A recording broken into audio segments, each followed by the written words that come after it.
Welcome to this October 18th, 2022 program sponsored by the League of Women Voters, Grand Traverse Area, and hosted by the Traverse Area District Library with technology support from the Traverse Area Community Media.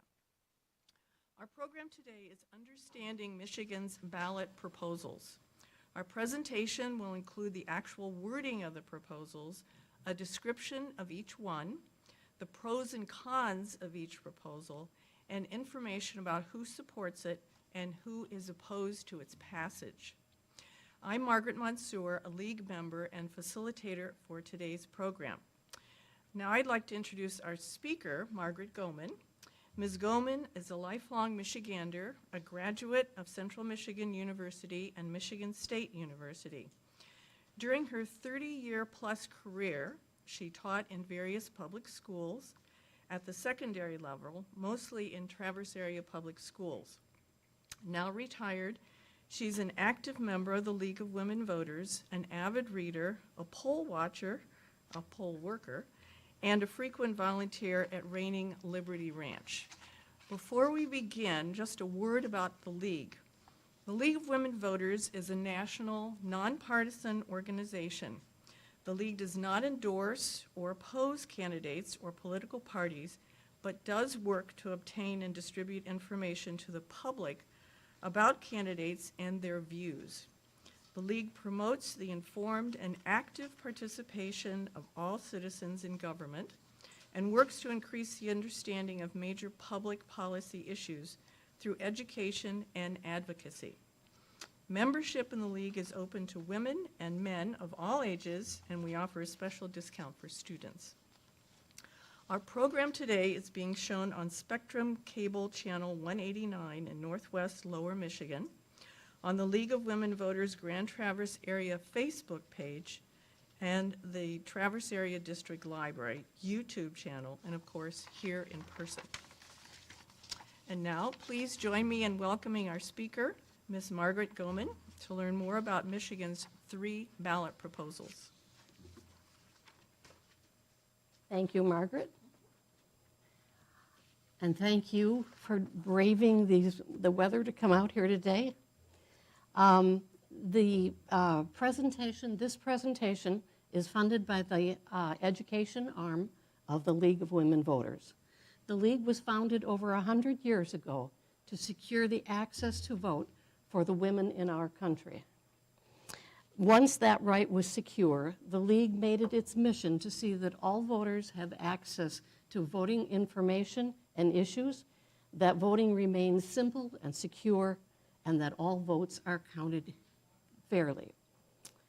Although the League is nonpartisan in that it won't, as Margaret said, recommend candidates or parties, it does, after careful study, take positions on the issues of the general good, including ballot proposals. The League has 2 arms, education and advocacy, and would like to be clear about which of the arms is working at any given time. This program is informational, and so as such, I will do my darndest to present the issues pro and con in a non-biased fashion. So, what is going to be on your ballot? These will be on the ballots of everybody in the state of Michigan. You'll vote for your U.S. House of Representatives, your governor, lieutenant governor, secretary of state, attorney general, Supreme Court, university boards, your state senator and state representative, and the 3 ballot proposals. In addition, most of you will have other things on your ballot. Those will look differently for you. You'll probably vote on a county board of commissioners, for your county clerk, and other local officials. Possibly you'll have local ballot proposals. There is quite a list of them, I am told, in the city of Traverse City, and Suttons Bay also has an extensive list of proposals and things to vote on.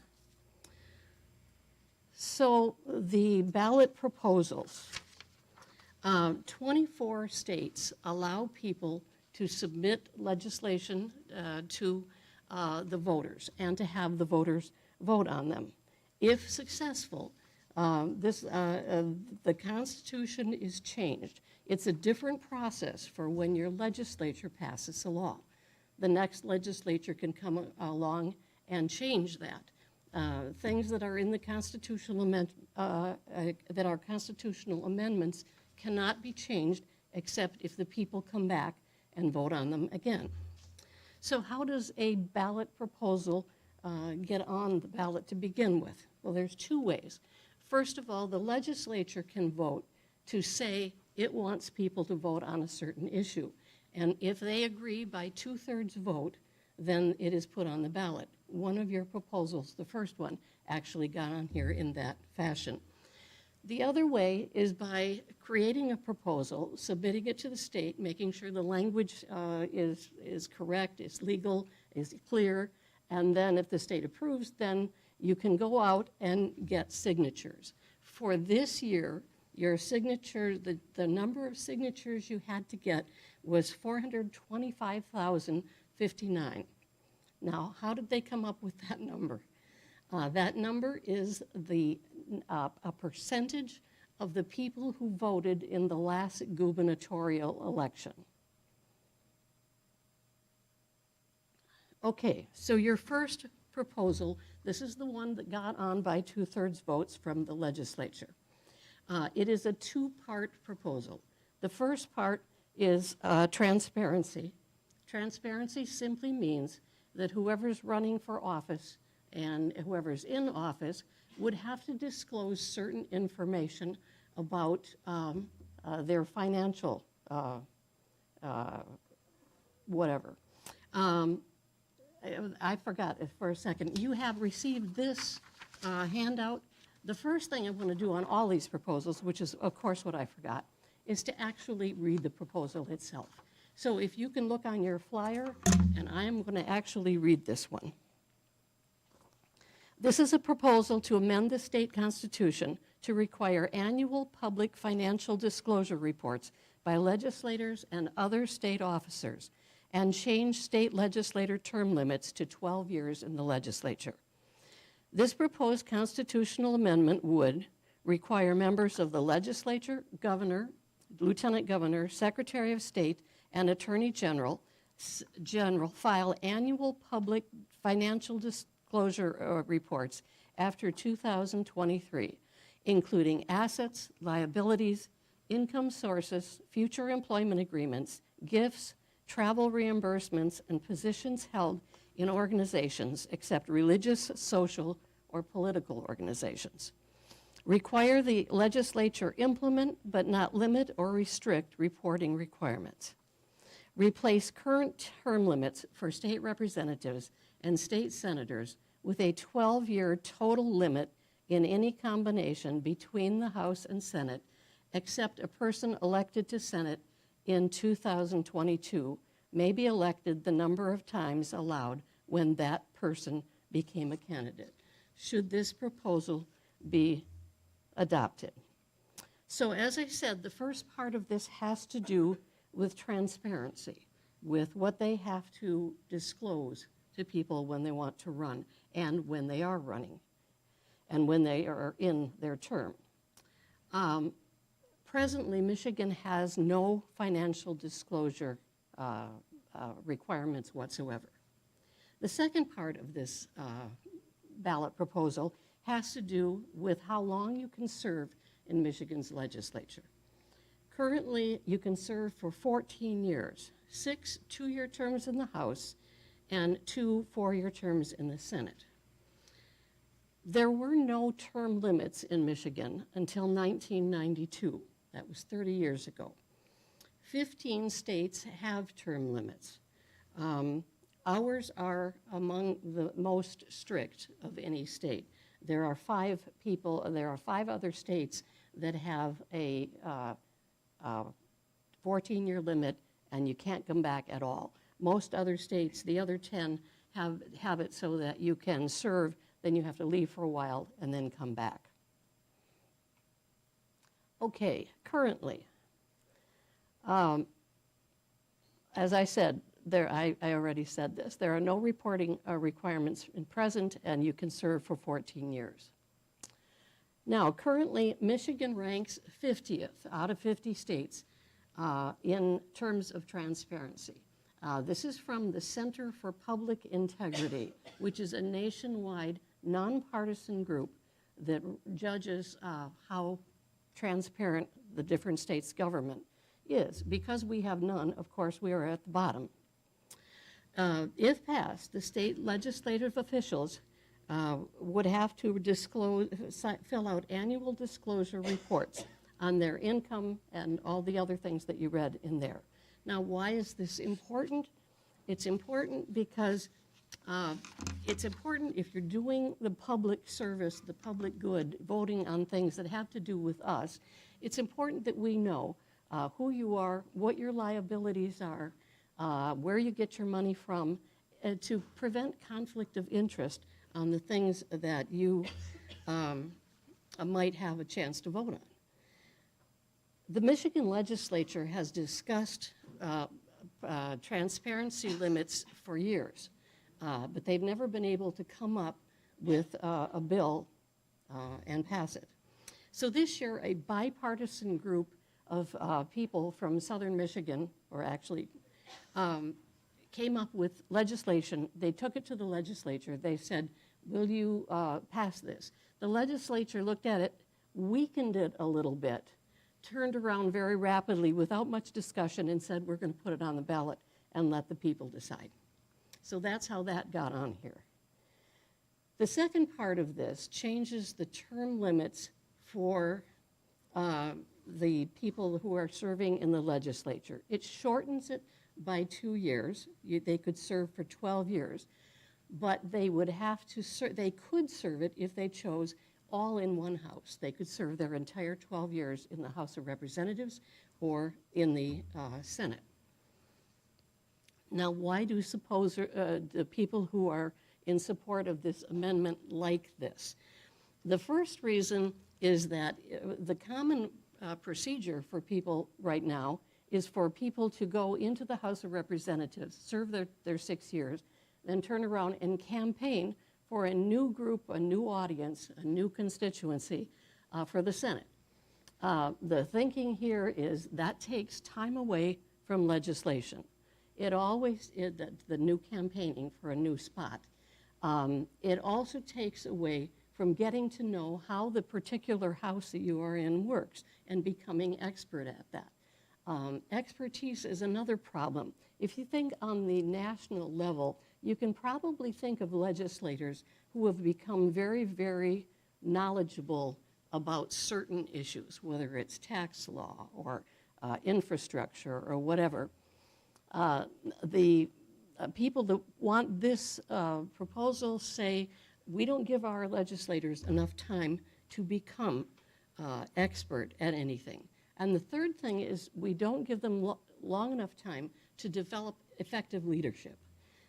If you are only in the House or the Senate for a few short years, your leaders are going to be people who are there maybe one term longer than you. And if they were allowed to serve for a whole 12 years, we'd see more effective leaderships. California, Arkansas, and Michigan all put their term limits law in the early 90s. California and Arkansas had the same ones we do. They have both moved to a system very much like what Proposal 1 is offering you. Who is in support of this? This is the most interesting list you're going to see all day because it's such a diverse list. You don't usually see these people on the same page.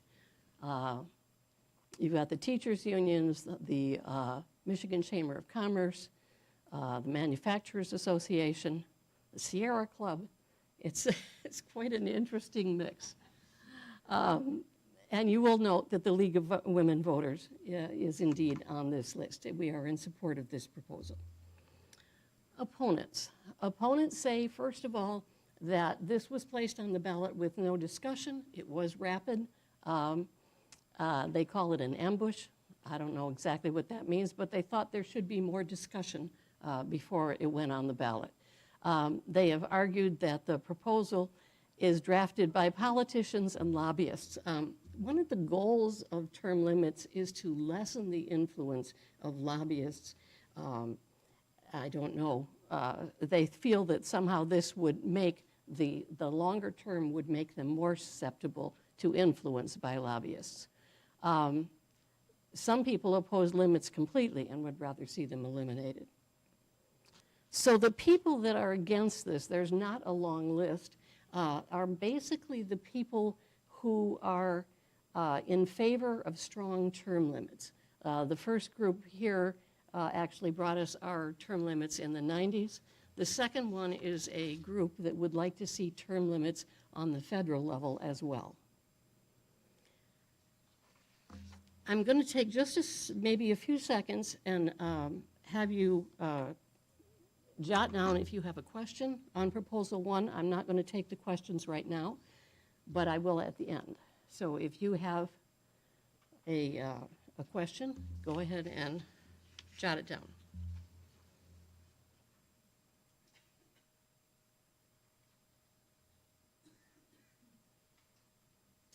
Okay, Proposal 22-2. This is called Promote the Vote, which may sound familiar because it's brought to you by the same people that brought you Promote the Vote in 2018. Again, you can read along with me on your sheet, or you can read it off the screen, because in this one we have the actual ballot language on the screen. So this is a proposal to amend the state constitution to add provisions regarding elections.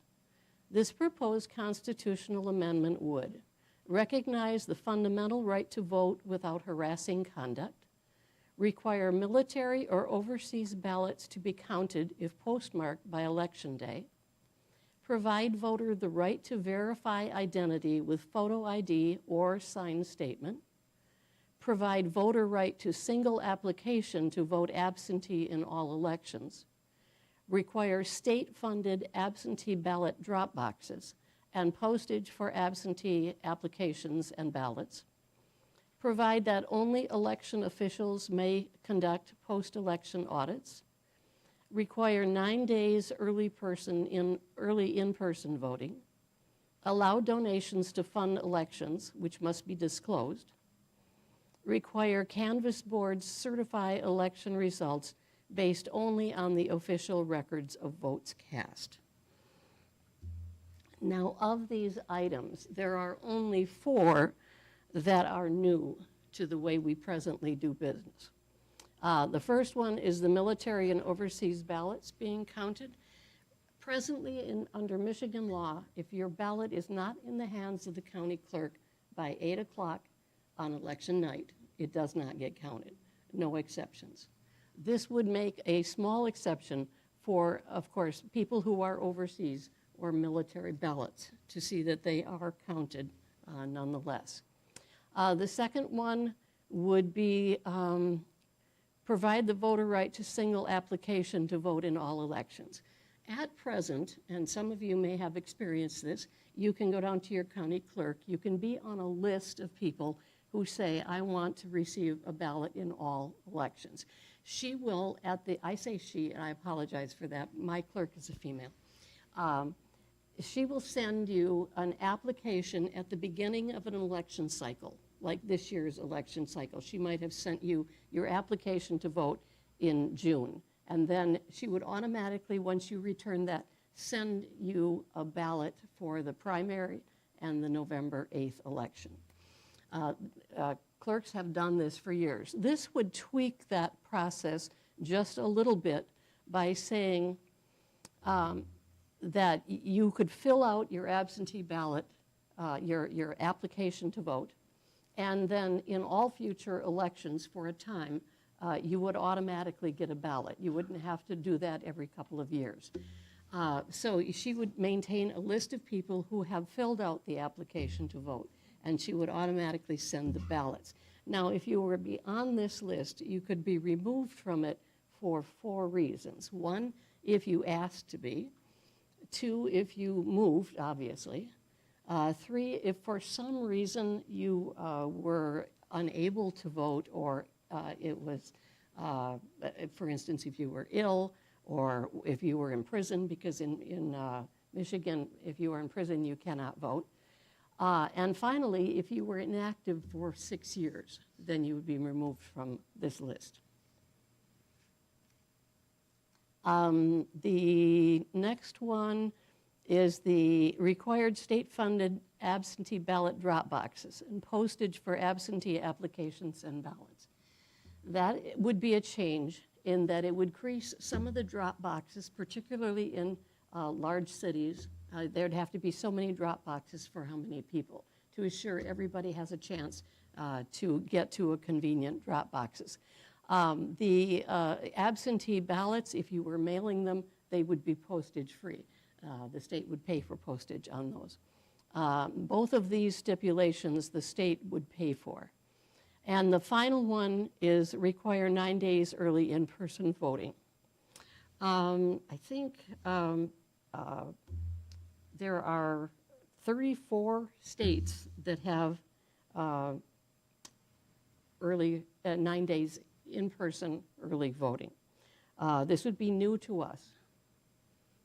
Okay, so you might ask, why are the rest of these on here if this is the only change? The rest of these are on here because there have been movements or efforts to replace our way of doing business here, or there were problems in previous elections that needed to be headed off. So the rest of them, it's kind of like saying, this is the way we do it. It works. If it ain't broke, don't fix it. So that's why they are on there.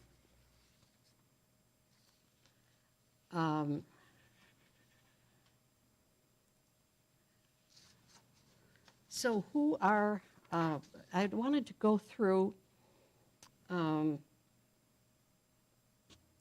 know why I'm not here. I need to go on. So currently, we have the 2018 Promote the Vote, which gave us certain rights like no reason absentee voting. Michigan has various laws regulating voting that can be changed by the legislature. And I said the voting rights, if you put it in the Constitution, cannot be changed. Okay, supporters say, and you can look at what they say here, enhance election and integrity, make voting more convenient. But what I'm going to do is go back 2 slides, and I'm going to talk about the other things that are on this ballot and why they are important according to the people who are supporting it. First of all, the fundamental right to vote without harassing conduct. That sort of should be self-explanatory. We all should have the right to vote that way, but in today's political atmosphere, it's not a guarantee. I talked about the military or overseas ballots. That, of course, is an effort to get all the votes counted. Provide voter right to verify identity with voter ID or signed statement. We have always done that in Michigan. If you go in, if you remember the last time you voted, you went in, the first question they asked you is, can you give me your license? We slide it. That helps bring up on the screen that you're the correct person. Michigan law says you have to have a picture ID with you when you vote. But there is a small exception for that. If you've lost your picture ID, if you forgot it and left it home, you can turn it over. You can sign an affidavit that says you are who you say you are. If you lie on that or do it fraudulently, you can get a $1,000 fine or 5 years in prison or both. This process is not used very often. On the state level, it's used in, I believe, 0.02% of the voters. If you want to see what that looks like in an average election, I'm an election worker in Leelanau County. On a really good election, a presidential election, we'll have just upwards of 1,000 voters. Usually there will be 2 or 3 people that don't have their photo ID with them and use this. Provide the voter with a single application to vote in absentee in all elections. I talked about that one. State-funded absent, I talked about that one. Provide that only election officials may conduct post-election audits. Now, there are election audits in every election in Michigan. The 2018 thing that we put in the Constitution said that there will be random audits in every election, and those are conducted by the Secretary of State and the county clerks. Why is this in here? Because in the 2020 election, there were several examples of people who were not authorized by the state trying to get their hands on ballots and or voting machines. Now, when that happens, generally speaking, those machines have to be replaced because they obviously could have been tampered with. So it's something that you don't want to open up that can of worms. That's why this is in there for security purposes. Allow donations to fund elections, which must be disclosed. Throughout history, people have contributed to help make our elections run efficiently and securely. It is an expensive proposition. If they do that, their names have to be disclosed, what the money was used for. It's a very transparent business. There's also smaller donations to election. There are people that volunteer to help. There's the volunteer use of schools and churches. And it's important that to help our elections run securely, that those things would be allowed. And then finally, require canvass boards to certify election based on only official records votes cast. I'm going to put off talking about this, and I'm going to talk about it more at a later date, at a later slide. It's important to note, and I think that you need to know that I said that there were ballot present. I didn't tell you. It's hard to get a proposal on the ballot. There were, at any given time, 15 other proposals circulating out there this summer. These are the only two that made it, promote the vote, and the third one, reproductive rights. There is a third voting proposal that was out there. It did not make enough signatures in the deadline. They did submit that to the legislature. Now, the legislature can at any time pick up any of these proposals and say, well, we're just going to pass that and make it a law. That is what the opposing ballot people are hoping, that they will make it a law. Why am I bringing this up?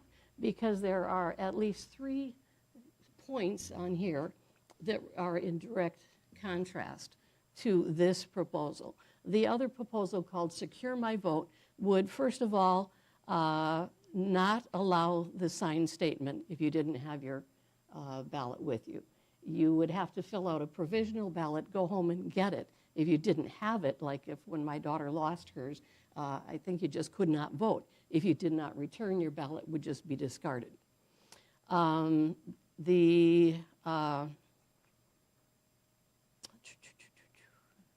Allowing donations to fund elections, which must be disclosed. They would not allow any support for elections at all except by the state.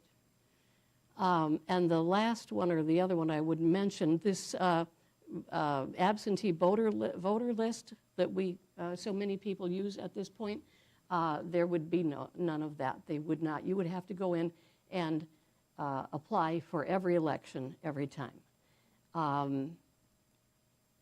If you wanted to do it by mail, when you filled out your application, it would ask you to send personal information in the mail, like your driver's license and your social security number. There's been questions raised about whether that would increase your voter security or not. Anyway, so those 3 things at least are directly the opposite in that ballot proposal. The reason it's kind of interesting, and the reason I bring it up, is the legislature could pick that up at any time and pass that. This could become law if it is voted in. So what happens in the case where there are contrary things here? In the case that there are contrary things here, this takes precedence because it is a constitutional amendment. The other would just be a law passed by the legislature. Interesting stuff.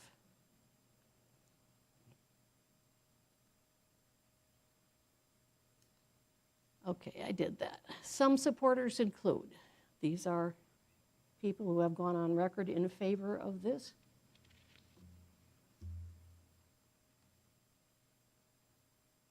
Opponents. Opponents basically, in general, are opposed to absentee balloting. They think it is less secure. They think that once it leaves the county clerk's office, who knows what happens to it, who knows where that goes. Actually, you can actually track your ballot if you are voting by absentee. You can go on the clerk's website. It will tell you that she mailed it and it arrived at your house or not, just like a package. And if you send it back, you can check the website and it will tell you that she's gotten it back. Some precincts, my son's in Ann Arbor, they actually send him a text message that says your ballot is on the way. And then when he sends it back, they text and say your ballot has arrived. So it isn't as, it's not like it's just out there in a black hole. Opponents are generally opposed to wide expansions of absentee voting because they think it's less secure, obviously. And they also, opponents to this, have cost concerns. Now, I said that the stipulation about the drop boxes and the postage, that obviously is going to cost money. It takes, the state is going to pick it up, but the state is, as you know, your taxpayer dollars. The other cost concern reflects a concern by people, especially in rural areas, that this 9-day early voting, that would be an expensive proposition to keep. In some rural areas, your county clerk's office is not open all the time. And this would require it to be open and staffed for 9 days prior to an election. The state has not volunteered to pick that up at present, although there are some plans. But that burden would probably fall on the townships themselves. And so that is one of the things that opponents are opposed to in this legislation. Opponents include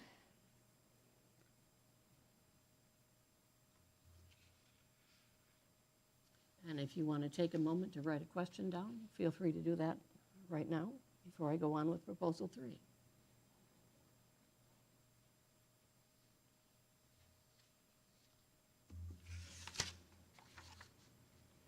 Okay, Proposal 3, Reproductive Freedom for All. This one, if you want to read along, you have on your handouts. It is not on the screen, but I will read it.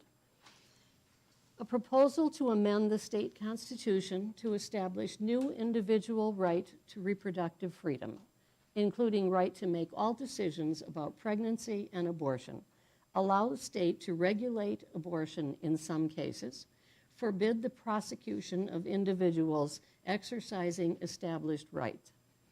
This proposed constitutional amendment would establish new individual right to reproductive freedom, including the right to make and carry out all decisions about pregnancy, such as prenatal care, childbirth, postpartum care, contraception, sterilization, abortion, miscarriage management, and infertility.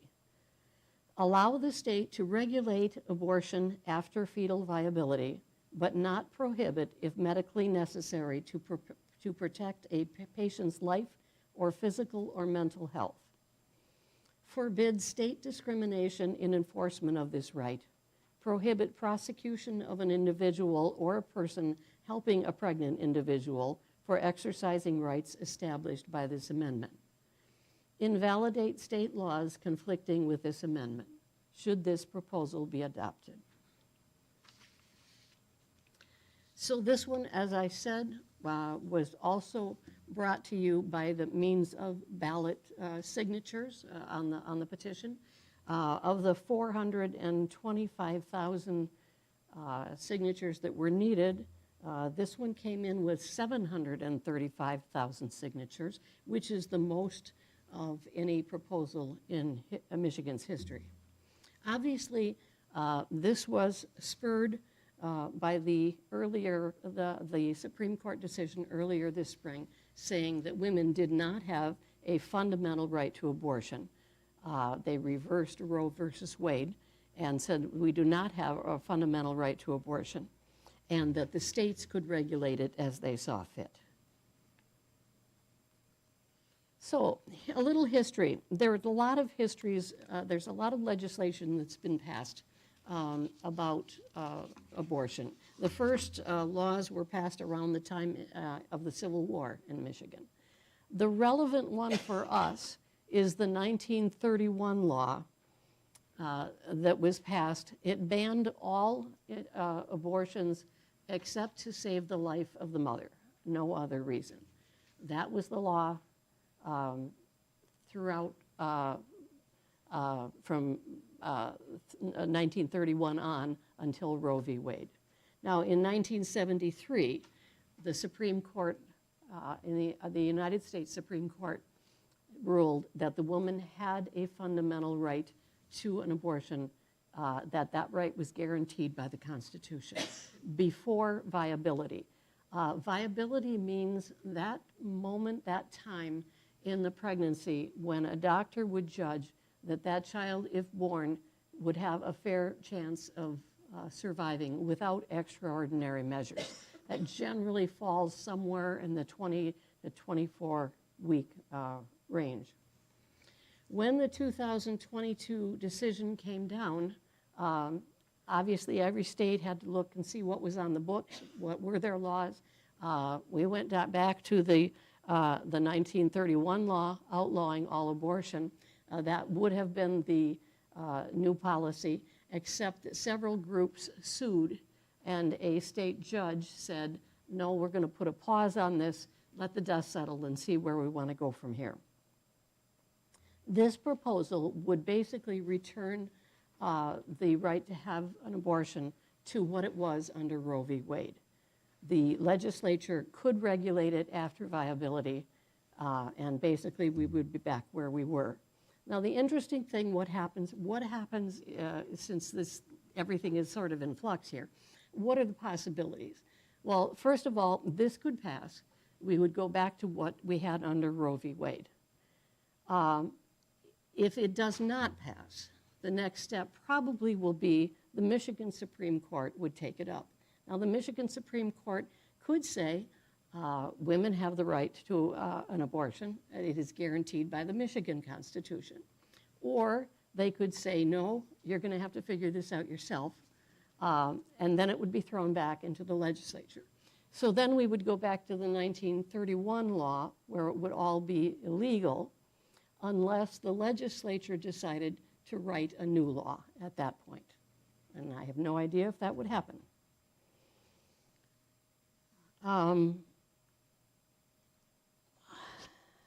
Supporters say this proposal will affirm every person has the fundamental right to reproductive freedom without political interference about all matters relating to pregnancy, including birth control, abortion, prenatal care.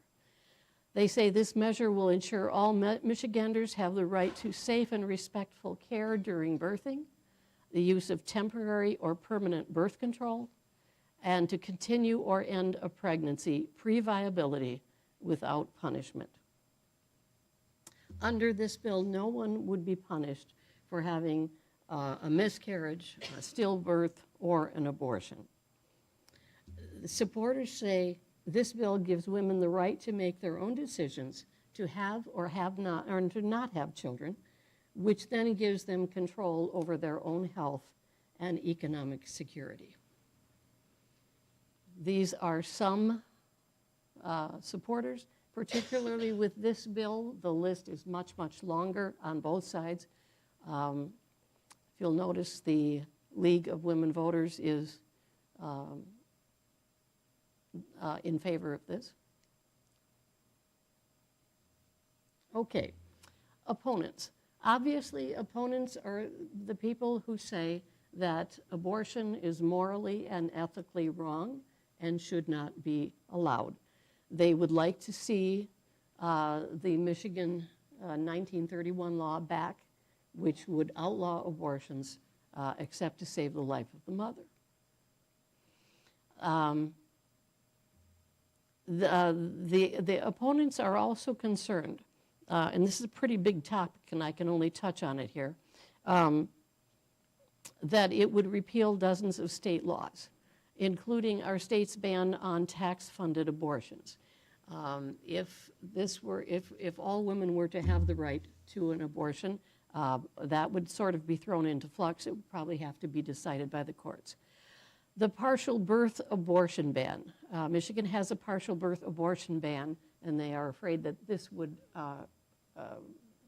get rid of that. That perhaps is not true, well, not perhaps, because there is a federal partial birth abortion ban, and that federal law would step in and preclude anything that we did on this matter. It would fundamentally alter the parent-child relationship. Okay, what they're talking about here is that Michigan has a parental consent law, and under that consent, that law spells out what minors can do and not do without their parents' consent.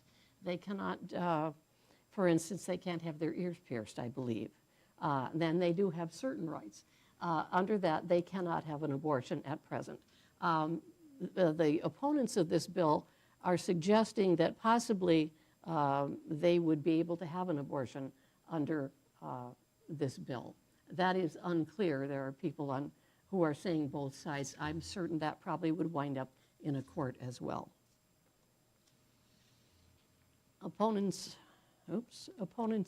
include, and I'm sure again that this list is quite long. You could go to the websites and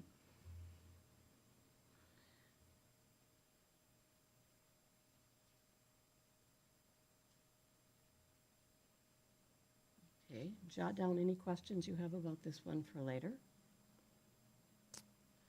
And I'd like to talk just very briefly about a couple of other issues relating to voting here. The right to the register to vote, I'd like to review absentee voting and the certification of the election. I promised I would come back to that. So you can register to vote in multiple ways through October 24th, up to October 24th. You can go by mail, in person, Secretary of State, voter registration agencies, and you can register online. Tons of ways you can do it if you are not registered or someone you love is not. After the 24th, on the 25th, you can still register to vote, but you have to do it in person at your clerk's office. And you have to have all relevant documents with you. Proof of where you live, all that. You can do that up to and including Election Day. Absentee voting. Review how you can do that. If you want to do absentee balloting in person, it really is simple. Up to 40 days before the election, you can go in, tell your county clerk you want to vote. She'll give you an application to vote. You fill it out, give it back to her. She will give you a ballot. You can take that ballot to a table in her office, vote, put it in its envelope, sign it, and give it back to her, and you're done.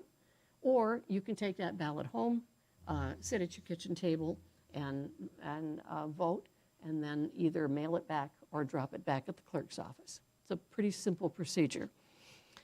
If you don't want to go to your county clerk's office, you can submit an application for absentee ballot by mail. You can get those on the Secretary of State's website or your county clerk's website.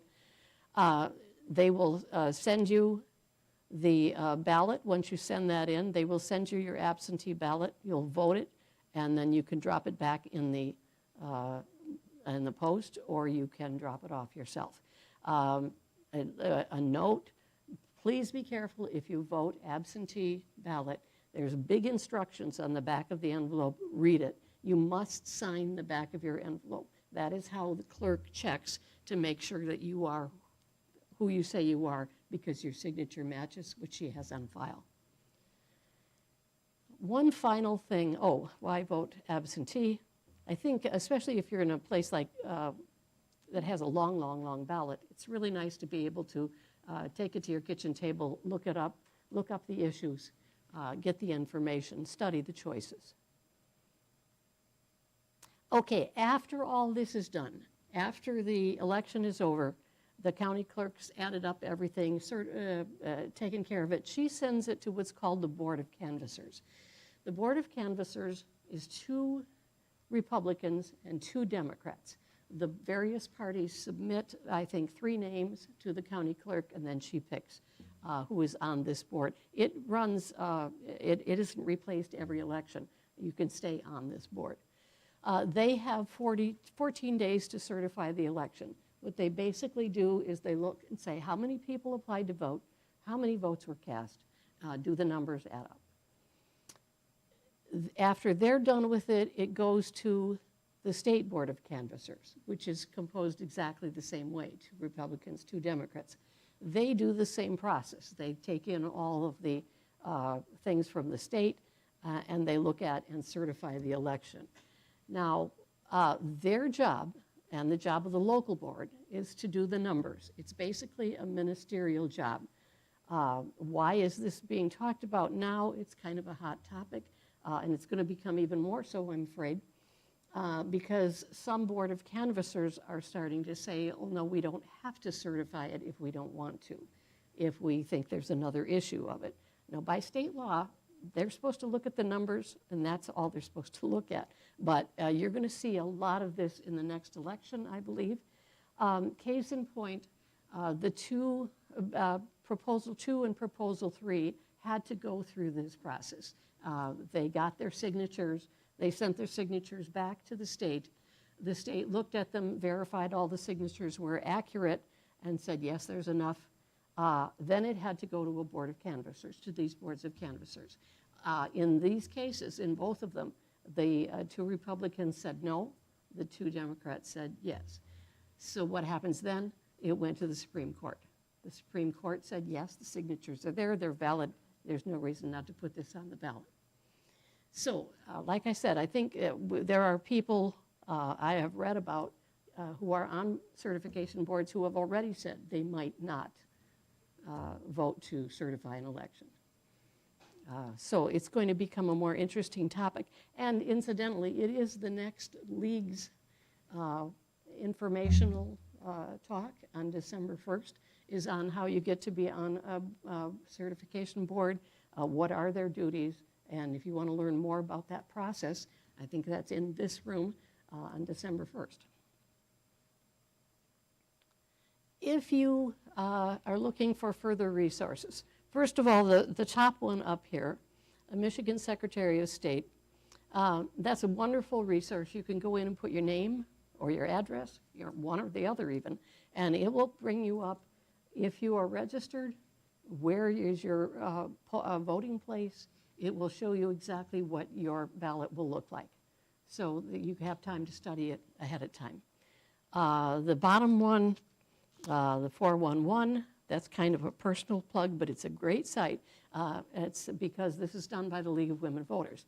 And now, if you go to the League's website, they do exactly the same thing, but they give you biographies of everybody who's running for office, if those people have chosen to submit them. They ask questions. They ask the same questions of every candidate. So if you go in there, you can actually put the people side by side and compare them. So it's a really nice site. Okay, questions? Yes, we have some questions. Okay, if you could, I don't know how you're going to do that. Do you want to do this? Sure, you can bring them up and I can read them. Okay. I think the gentleman back there has a.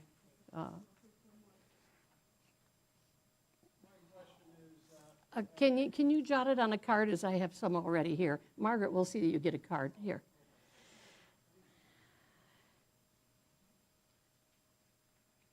Well, if I don't know the answers to these, I will say so, and I'm not sure I know the answer to this. How do they make sure deceased voters are removed from an absentee list? When somebody is deceased, there are certificates, death certificates issued. Usually the funeral home, my sister just passed in the last 2 months, and so I know that within 2 days, the funeral home had notified the Secretary of State's office so that she could be removed from that list. I'm assuming that that's all the way it's done. I have a friend who does the census every 10 years, and that's 10 years. Of course, it's not the same time as I'm voting, but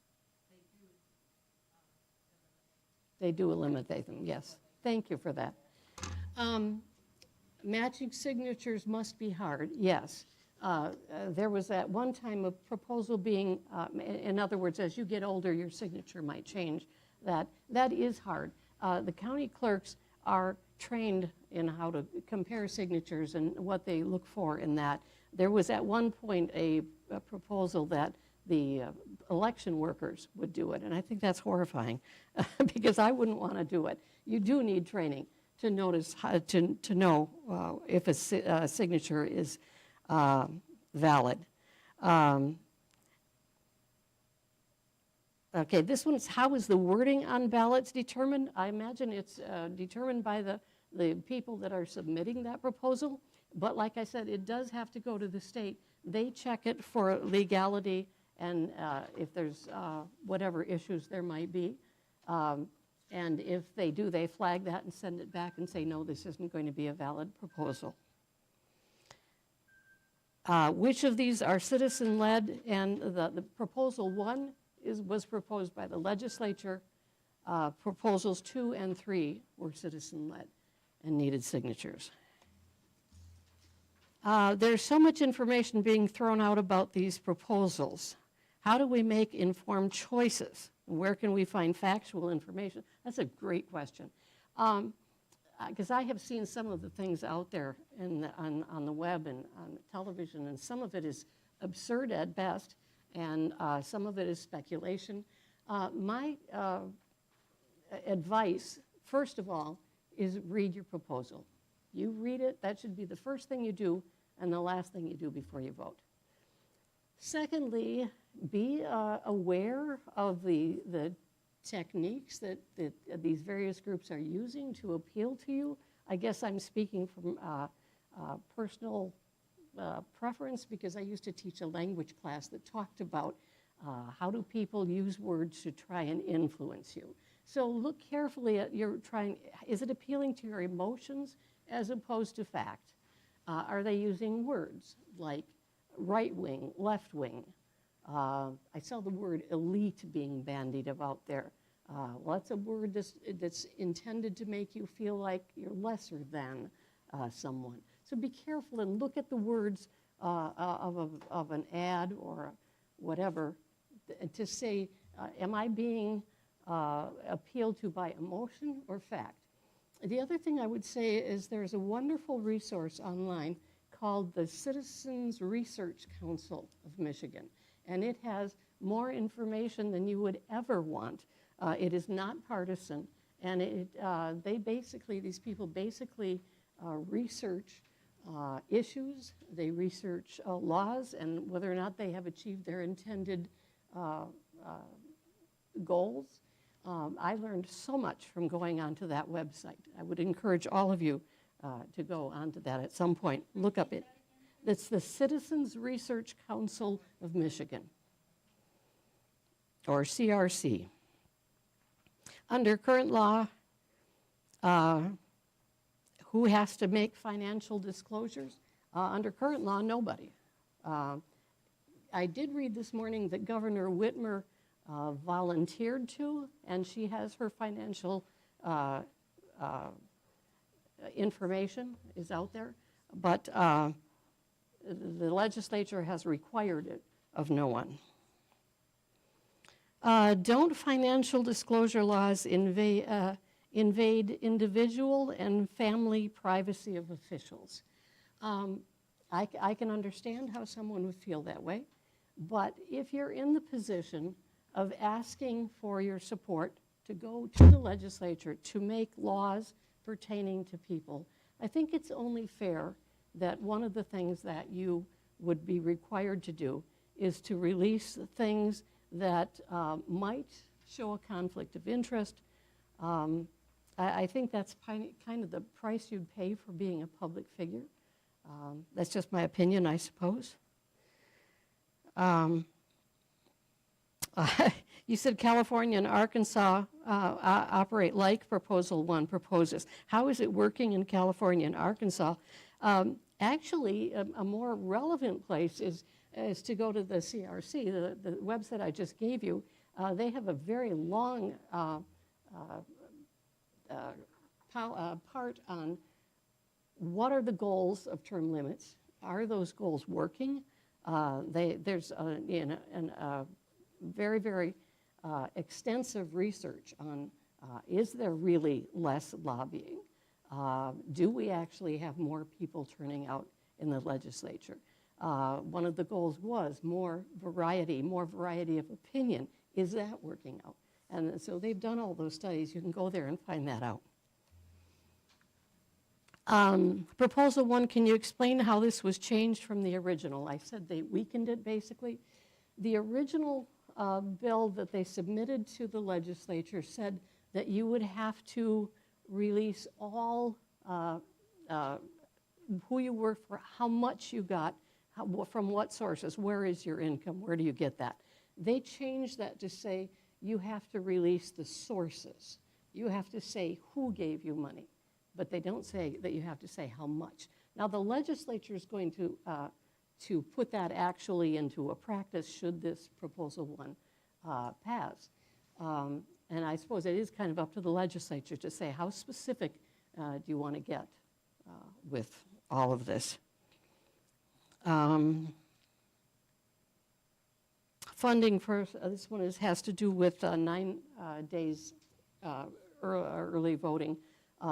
Funding and staffing, as I said, that is something opponents are concerned about.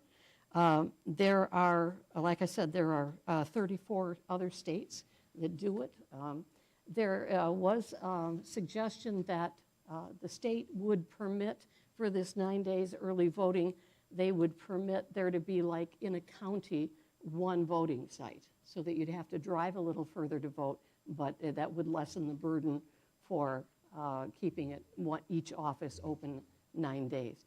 There also is money left in the state coffers that was given by the federal government to help with election expenses, and there's a possibility that the state might use that to help negate some of the burden on the townships.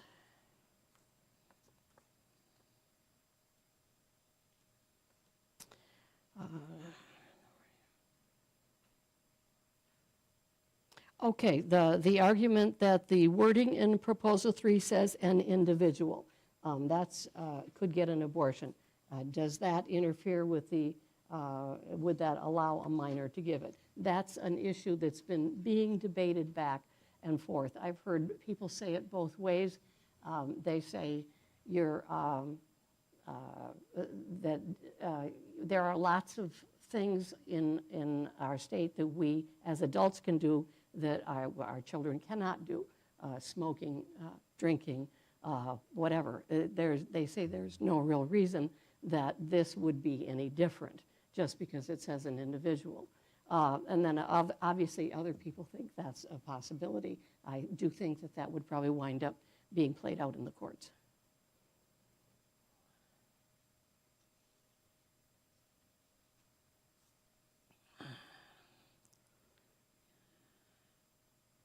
Allow states to regulate abortion after fetal viability. What does the statement mean?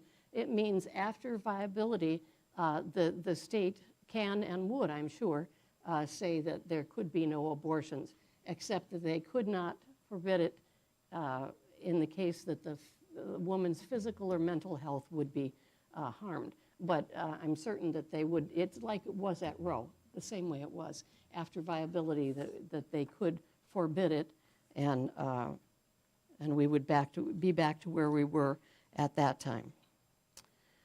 Please ask, but currently there is no statute. Right. I am certain that the legislature would quickly pass one. How can you be? Well, I'm certain that I guess maybe I shouldn't say I'm certain, but yes, yeah. It says right in there, though, that the legislature can regulate that, and I think with given public support, it probably would. I can't imagine it wouldn't.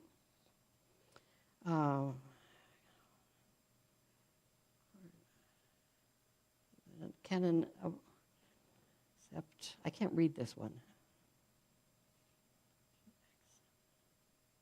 I'm sorry, if you can read that one.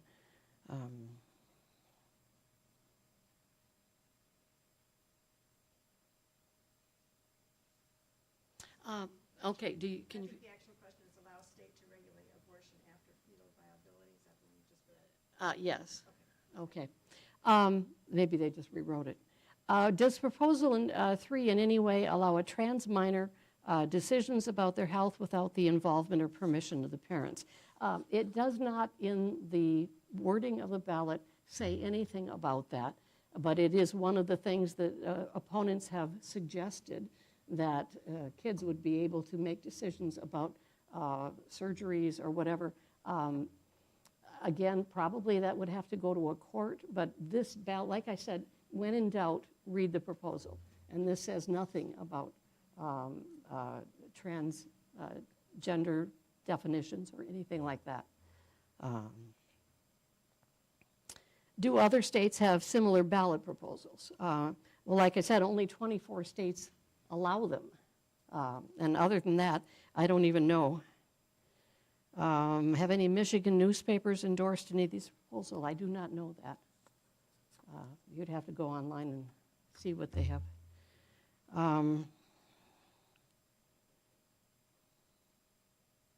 Are there any recent useful journalism, essays, books, or films covering these proposals you could recommend?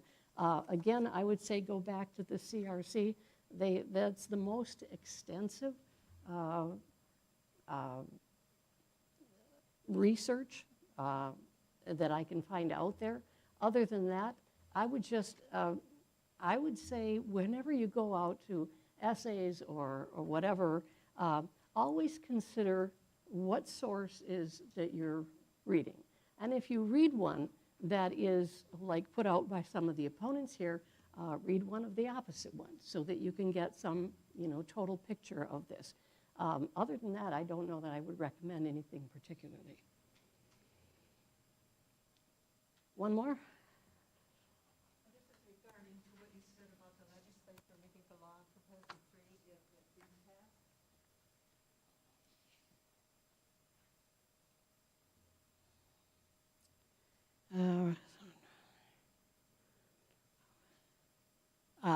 She's suggesting that if the third one were made a law, that the legislature would have to make a law regulating after viability, that's a costly procedure. Yeah, I'm sure that it probably is. It would take debate, but that's what democracy is all about, isn't it? Right, and that makes it even more lengthy, which makes our legislature that's just that much more effective. Yeah. Why? Yeah. Am I on the right track here? I can't hear what exactly you said this last part I'll here. ask, I'm sorry. Yeah. I said that not only is it costly, but it's very lengthy, which makes our legislature not as effective as we hope it to be. It makes it lengthier than we would hope it to be, sure. Yes, I really don't know. I don't have my crystal ball handy. Okay, other questions? Thank you so much for coming tonight on this awful, awful day. I really, thank you. Thank you.